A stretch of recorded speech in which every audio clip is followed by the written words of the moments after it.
पितृपक्ष पितरों को प्रसन्न करने, उनकी तृप्ति और पितृदोष मुक्ति का एक अच्छा अवसर होता है। घर का पुरुष सदस्य अपने पितरों को प्रसन्न करने के लिए तर्पण, पिंडदान, श्राद्ध, ब्राह्मण भोज आदि करता है। पितृ खुश होकर आशीर्वाद देते हैं ताकि पूरे परिवार की उन्नति हो। लेकिन किसी कारणवश आपके परिवार में कोई पुरुष नहीं है तो घर की महिलाएं अपने पितरों को खुश करने के लिए पितृपक्ष में इन वस्तुओं का दान कर सकती हैं। इस दान से आपके पितृ तृप्त हो जाएंगे। पितृ जब तृप्त होंगे तो वे आपके धन संपत्ति, वंश, अच्छी सेहत आदि में बढ़ोतरी का आशीर्वाद देंगे। फिर आपके परिवार में किसी भी चीज़ की कमी नहीं होगी। पितृ जब नाराज रहते हैं तो परिवार में कलह, बीमारी, धन हानि, वित्तीय संकट होता है। दही पितरों की तृप्ति के लिए आप दान कर सकते हैं। पितृपक्ष में दूध से ज़्यादा दही का महत्व होता है। दूध कच्चा होता है जबकि दही पके दूध से बनता है। पितरों को दही प्रिय है। दही स्थिरता प्रदान करता है, इसलिए दही दान करते हैं ताकि हमारे जीवन में स्थिरता बनी रहे और संतान के जीवन में भी हमेशा खुशियाँ बनी रहें।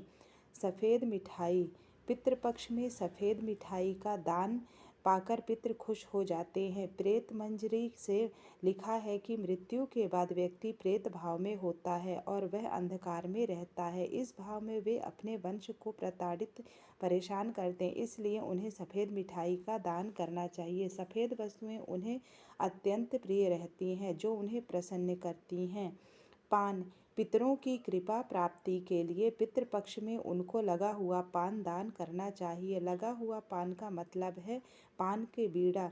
आप पान दान करते हैं तो घर में संपत्ति की वृद्धि होती है और जीवन में कभी भी पैसों की कमी नहीं होती है। तेल, श्राद्ध पक्ष में पितरों के निमित्त सरसों के तेल का दीपक जलाना चाहिए। इससे पितर संतुष्ट हो जाते हैं। इन 15 दिनों में सरसों और चमेली के तेल का दान करने से घर में धन संपत्ति की कभी समस्या नहीं होती है।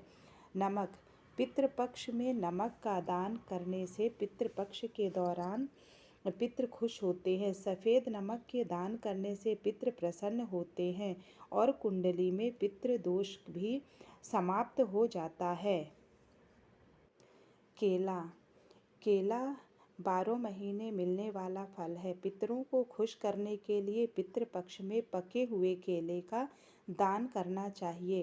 केला एक सदाबहार फल है और वह भगवान विष्णु को प्रिय है। विष्णु की कृपा की प्राप्ति के लिए केले के पौधे की पूजा भी की जाती है। भगवान विष्णु बैकुंठ धाम के मालिक हैं और मोक्ष प्रदान करने वाले हैं। पिता केले का दान पाकर प्रसन्न हो उठते हैं और आशीर्वाद देकर अपने वंश को धन्य करते हैं। जूते चप्पल का दान, जूते चप्पल का दान पूर्वजों के निमित्त और उनकी आत्मा शांति हेतु जूते या चप्पलों का दान करने से पितर प्रसन्न होते हैं। मान्यताओं के अनुसार ऐसा करने से घर में सुख, संपत्ति और खुशहाली आती है। शनि और राहु दोष भी समाप्त हो जाते हैं। वस्त्र का दान, वस्त्र दान जिसे भी भोजन कराया जा रहा है उसे जूते चप्पल के अलावा वस्त्रों का दान भी करना चाहिए। वस्त्र दान में धोती, टोपी या गमछा दिया जाता है। कहते हैं कि पितृ अपने वंशजों से वस्त्र की भी कामना आदि करते हैं। छाता का दान, छाता दान श्राद्ध कर्म में और मनुष्य की मृत्यु के बाद 11वें दिन और शयादान में छाता और जूता दान करने की प्रथा है। मान्यता है कि यम मार्ग में पितरों के छाते से ग्रीष्म के ताप और वर्षा से रक्षा होती है। यह भी कहा जाता है कि इससे पितरों की छत्र छाया बनी रहती है, इसलिए इसे अवश्य दान करें। धान्य दान, इसमें किसी अनाज, दाल, चावल या अन्य अनाज आदि दान किया जाता है। इससे वंश वृद्धि में किसी भी प्रकार की रुकावट नहीं होती है। दक्षिणा, किसी भी कार्य को करने के पश्चात दक्षिणा देना बहुत जरूरी होता है। दक्षिणा के बिना कोई भी दान फलित नहीं होता है, वह व्यर्थ समझा जाता है। यहाँ पर दक्षिणा का अर्थ धन या पैसे से नहीं है। दक्षिणा में आप अपने पितरों के लिए कोई भी दक्षिणा दे सकते हैं।